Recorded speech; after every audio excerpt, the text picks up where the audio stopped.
so no worries. Oh, good. Well, not good, but... Did you already? Okay, you are good. Okay. Well, hello everyone. Welcome to the Minnesota Ag in the Classroom virtual field trip. We are in Northfield. Am I in Correct. Northfield? Yep. Northfield. I thought so. I just wanted to double check because the weather we just looked at had a different town name. So we're in Northfield, Minnesota with John Zimmerman, and we're gonna take a look at his turkey farm today. I'm gonna see if I can pull up this feed so that as you're joining grade level, your teacher name, and I can say hello. It's not quite coming up, but I believe we had a Mrs. Taft second grade class that is watching us now. So we'll give everybody a couple more minutes to join us. And unfortunately, this is not pulling up for me. Oh, they're from Taft Elementary. I'm sorry, it's Miss Miller's class from Humboldt. Hello, thanks for joining us. Well, John, while I work on this, can you tell us a little bit about your farm, how long you've been here, that kind of a thing? Well, welcome. We've been raising turkeys since the late 1950s when my dad started. The farm actually has been here since the 1880s, but started to raise turkeys. And this is the first barn he built in 1958, and since then we've expanded to 6 barns, and we raise about 4 soybeans. Okay. And you know, this is Thanksgiving week. Hopefully many of you are looking forward to Thanksgiving turkey with your families. We like to do our virtual field trip. Ooh, it's bright today. Turkey farm this time of year because Minnesota is the #1 state in producing turkeys. So we're going to meet one turkey farmer today, see your barns. We'll give it just another minute or two and see if anyone else joins us. I can see that there are 22 viewers right now, but I can't see any comments to see who is watching. So I'll try to add those shout outs or saying hello to you guys a little bit later when I guess my phone live shot. So we're outside right now. Paige, our student worker, is behind the camera. We're grateful to have her today. Paige, do you want to give us a quick view of the farm around here so we can see that? Yes. The red barn here. That is the intermediate barn. When they get a little bit older, we'll be moving them into that barn. It is currently empty. Okay. The barn we'll be going into is a brooder barn. That's where we keep the birds when they're just a day old till they're about 4 weeks of age. Awesome. All right, well, it's a little chilly out here, so why don't we go ahead on inside. We're gonna stop in this first area, and John's gonna share with you some measures that we take before we go into the barn. If we lose signal, we will come back. So just check our feed again if we happen to lose signal in here, but we're hoping we're gonna keep that signal going the whole time. So, John, we'll follow you inside.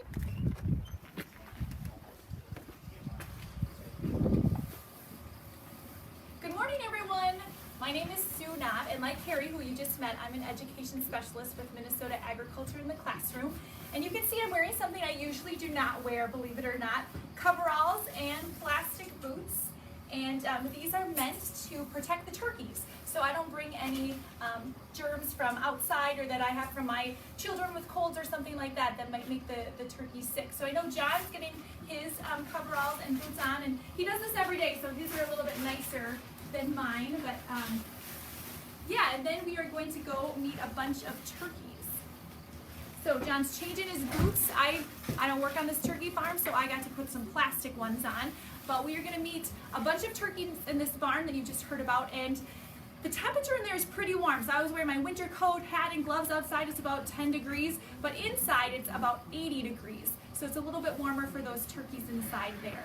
So if you have any questions, I want to remind you, put them in the comments section, and we'll either be able to ask them to John in person on our live stream, or we'll have someone type in the comments the answer to your question on the Facebook Live comment. So we already have some questions. You have some people to say hello to. Oh, I'm going to say get hello to some to all people. those people. So we have St. Dominic's School in Northfield. Thanks for joining us. Mrs. Nelson's 3rd grade class in Audubon, Minnesota. Welcome. We have Courtney watching from New York. Welcome, Courtney. A 1st grade class, Mrs. Bridgman from Ogilvy Public Schools. 3rd grade from Franklin Elementary in Evelyn. Welcome. 1st and 2nd grade from Grand Rapids. Hello. Good morning to you. We have the Frazee Burgess 2nd graders. Thanks for joining us. Pals Incorporated in Wilmer. We're so glad you can be with us too. Martin County West 4th grade from Trimont. Hello. East Union Elementary, Mrs. Johnson's 2nd and 3rd graders. We are happy to have you with us. St. Dominic's School, 6th grade in Northfield. 6th grade in Morgan, Cedar Mountain, Morgan. Thank you for joining us. East Union, Mrs. Colessars. I'm sorry if that's not how you say your name. Mrs. Ambrose's class, hello. So happy you guys wanted to learn about turkeys with us too. All right, John, are we ready?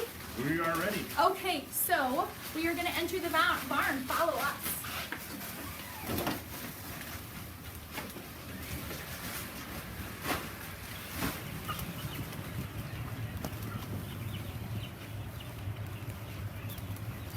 We're clearing the way. You can see there are lots and lots of turkeys.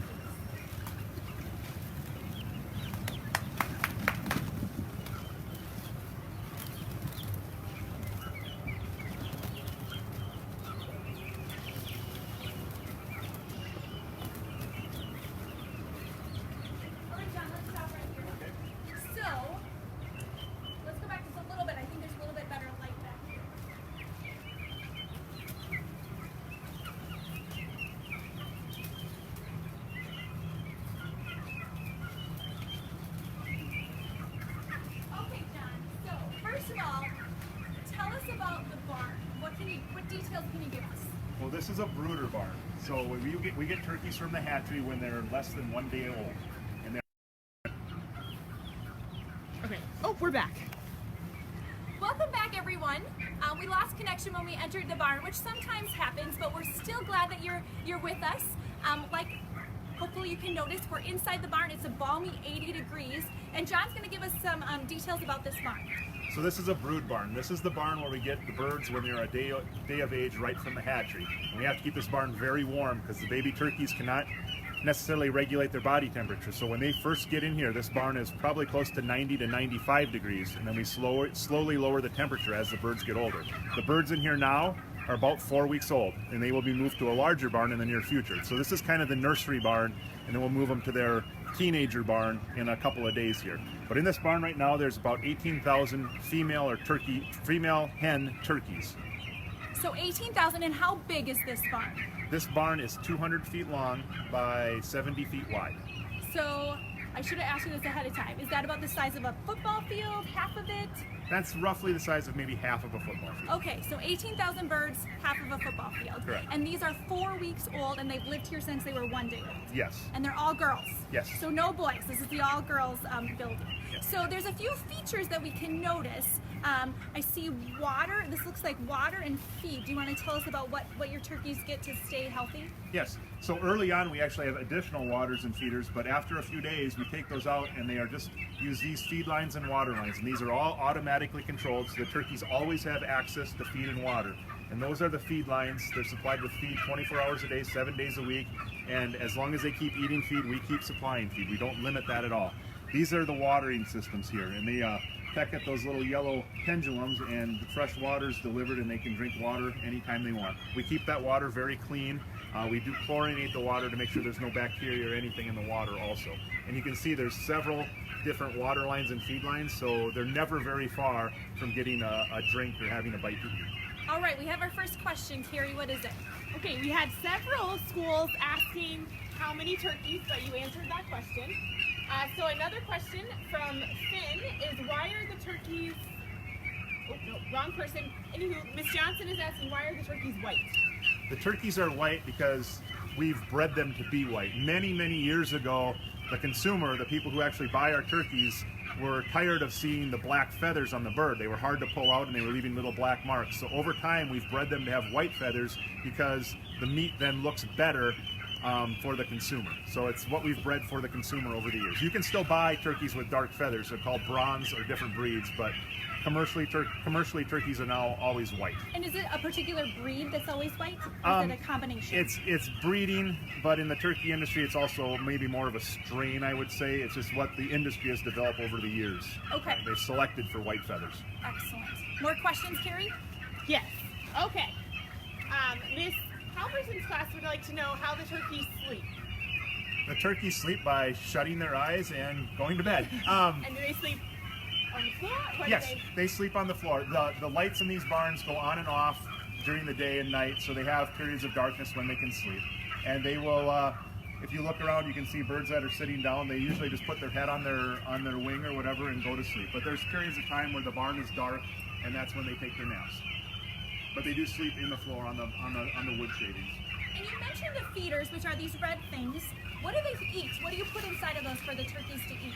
The feed is primarily corn and soybeans, but there's also a vitamin mixture in there and some other ingredients depending on what we have and what the birds need at that stage of life. The feed they are fed 8 to 10 different types of feed, and it's precisely matched to what they need at that point in time. So they get all the vitamins, nutrients, minerals, protein that they need to grow. So these turkeys you mentioned were about 4 weeks old. The ones like the turkey that we would buy in our grocery store, how old would that be? Are these guys getting close? The bird you would buy in the grocery store that weighs 10 to 12 pounds is a 14 or 12 to 14 week old hen. So these birds will have another roughly 8 weeks before they go to market, and at that time they'll weigh about 14 pounds live, and when you dress out the bird and get the meat out of it, it'll be that 12 to 13 pound whole bird you buy at Thanksgiving. Perfect. And are most of these sold as whole birds, or do some of them go for like turkey for a sandwich or some other product? Usually females or hens that are raised to this size are for whole birds, so 14 weeks. Now in the wintertime, after Thanksgiving, we have another farm where we raise heavy hens, and we'll raise those to 22 pounds.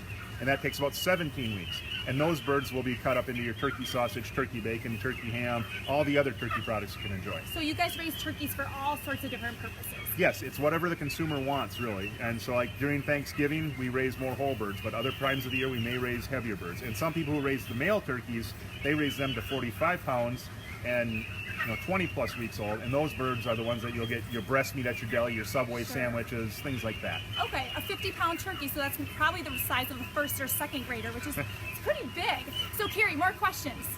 Well, we are blowing up with questions about the male turkeys. Where are the male turkeys? Why are they all female? Why aren't they raised together?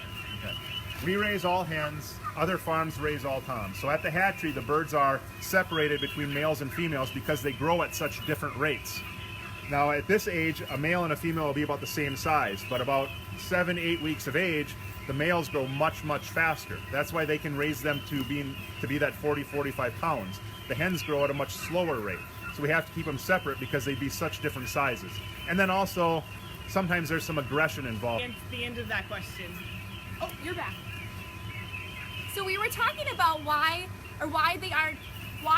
Tom, the boy turkeys, and the hens are not mixed together. And you mentioned a few different reasons, but we were talking about they sometimes don't get along. Yeah, hens and toms are very different sizes, and sometimes the toms, the male turkeys, can be a little bit more aggressive, and so you don't want to mix the multiple size birds because the smaller birds, the hens, may get picked on more. So it's better to keep them separate, and that way they're all more safe and don't get harmed. Perfect. So I want to, if you could get a shot of the floor, I want the people, viewers, to see what's going on here. And John, if you want to describe what you put on the bottom of the turkey barn and why. This is wood shavings. A lot of times this is a byproduct of the companies that make wood and windows or other things like that. Sometimes it's ground up pallets. When you go to Menards or Home Depot, they a lot of times have extra wood laying around. Sometimes they'll grind that up. But it's basically wood shavings, and it's a very dry material that we put in here for bedding. It soaks up any moisture, and it's also a nice soft thing that the birds can lay on and sleep on and walk on. We till this up every once in a while with a garden tiller to keep it nice and dry, and as you can see, it's pretty fluffy. So this is what they have. And then this is like, they would go to the bathroom in this, right? Yes, well? we're standing on turkey poop, yes. We're standing on turkey poop. Did you guys hear that? So do you have to take it out and put new stuff in every so often to keep it clean? Or how does that process work? Yes, in this brood barn, so we'll move these birds out of this barn in another couple days. We'll come in here, we'll take out all this wood shavings and everything in here with a skid loader, clean the barn, sanitize the barn, put in brand new fresh shavings, and the barn will be very clean to start the next group of birds on. So Okay. it'll be cleaned out every flock. Excellent. Questions, Carrie? Yes. Okay, so TJ has been waiting a long time for me to ask his question. He would like to know why they're raised in barns, and a couple other people have asked about going outside, which I think will also go along with Mrs. Schmidt's class's question about how do you keep your birds healthy. Okay. So talk about the barn, how you keep them healthy. Well, first off, these birds, like we said, it's 80 degrees in here. It's 6 degrees outside. Turkeys cannot handle those cold temperatures, so they need to be raised inside when they're little. We used to raise birds outside. As they got bigger during the summertime, we would let them outside, and it was called range. Some people still do that, and on certain instances and in certain types of soil where you have good grass and pasture, people still do raise turkeys outside. The problem, or not the problem, but the challenge with raising turkeys outside is predators can come in and eat those turkeys. Coyotes, wolves, dogs, hawks, owls, all sorts of things will come in and kill your turkeys. So you have to take that into account. So they're much safer inside. And then also, wild birds sometimes spread diseases. So if you do raise turkeys outside, you always have to be very wary that you're not bringing some sort of disease in. So we've moved most turkey production inside to protect the birds from bad weather and also to protect them from diseases. And so the birds in here, what do you do to make sure they don't get sick? Because there's so many of them. It's sort of like a classroom. If someone gets a cold, pretty soon everybody has a cold. Yes, and that's always an issue. Now, with these turkeys, I mentioned before, the water is cleaned and sanitized. So a lot of times if you have dirty water, that's an easy way to transmit disease. We make sure that water is kept very, very clean. Good air. We have air is constantly being taken out of the barn, and fresh air is constantly being brought in and heated. So we're constantly exchanging the air and keeping that clean. Good ventilation and good air. And then just keeping the litter dry, keeping everything dry is another good way of doing it. And then also we watch the birds, and if we see a problem, we address it right away. A lot of times we can use antibiotics if they get sick, but we prefer to do something before they get sick. So sometimes we will give birds aspirin. There's a product like kaopectate if they have some digestive issues. So a lot of things that humans use, we have a similar product in the turkeys that we can use to hopefully make them feel better without having to resort to using antibiotics.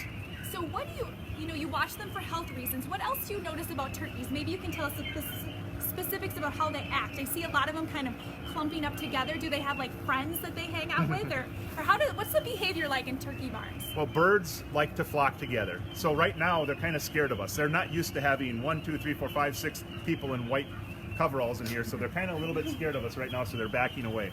But a lot of times they'll be very curious, and if we stayed in here long enough, they'd start to come up and peck at our feet and want to, I'll say, play, hang out with us. Yeah. But they are very much a flocking animal, so they like to hang out together. So a lot of times even though they have a big barn to hang out in, they'll all go into one small area because they like the birds of a feather flock together. They like to be close together and in groups. Okay, awesome. Questions, Carrie? All right, John, you might be the one getting the most questions ever. This is great. We have lots of questions for you. So I'm going to stay here and ask 4 or 5. All right, Miss Riviere's class would like to know, are these turkeys organic? These turkeys are not organic. Some people do raise organic turkeys. We do not. We raise conventional birds, and we also raise antibiotic-free birds, which are birds that are never given antibiotics.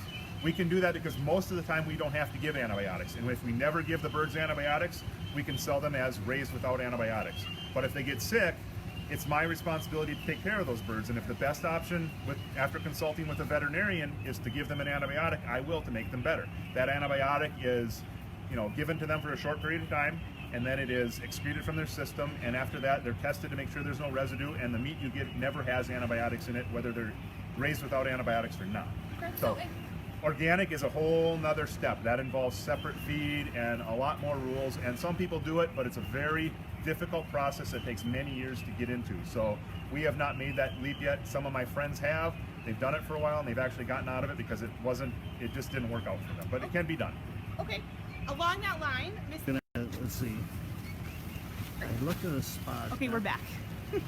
Okay, sorry that we lost service for that moment.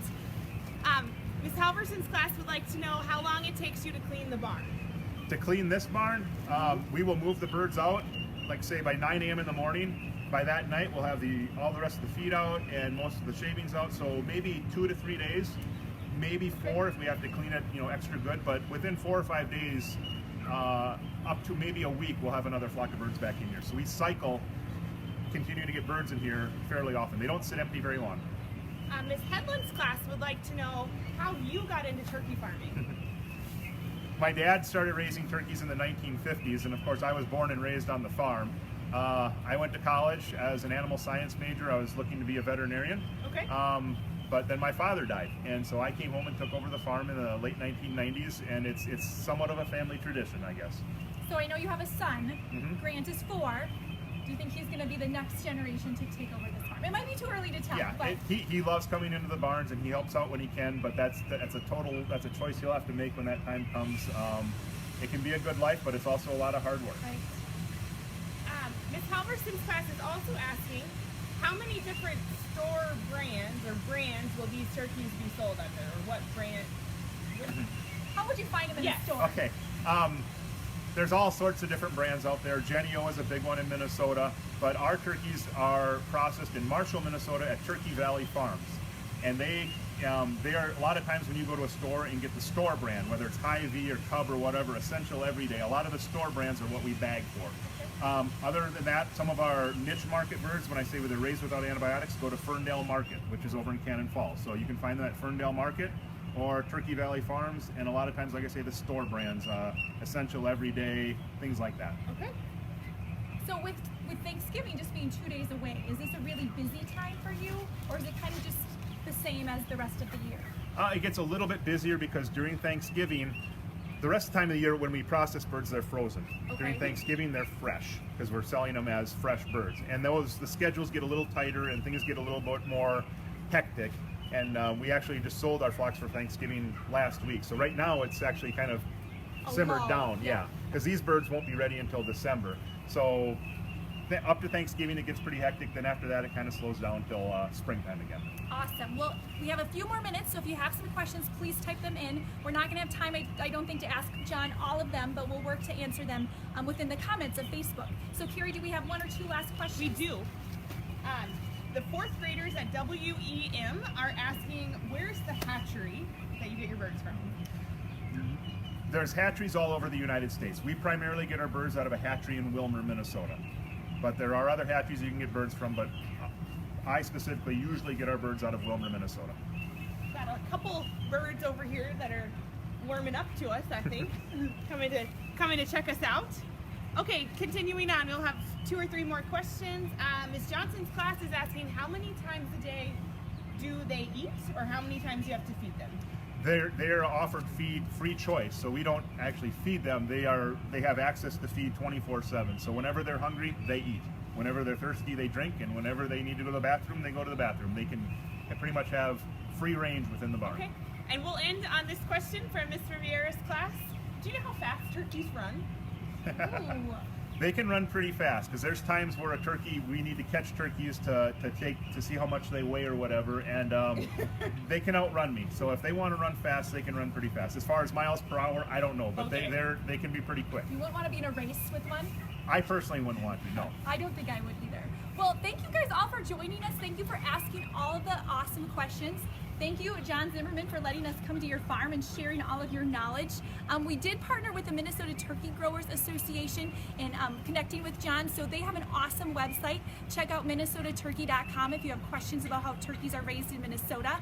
And also our Minnesota Ag in the Classroom website. We have some great resources to use in classrooms for teachers K through 12. So check us out too at mn.agclassroom.org. So happy Thanksgiving. Thanks for tuning in. Thank you.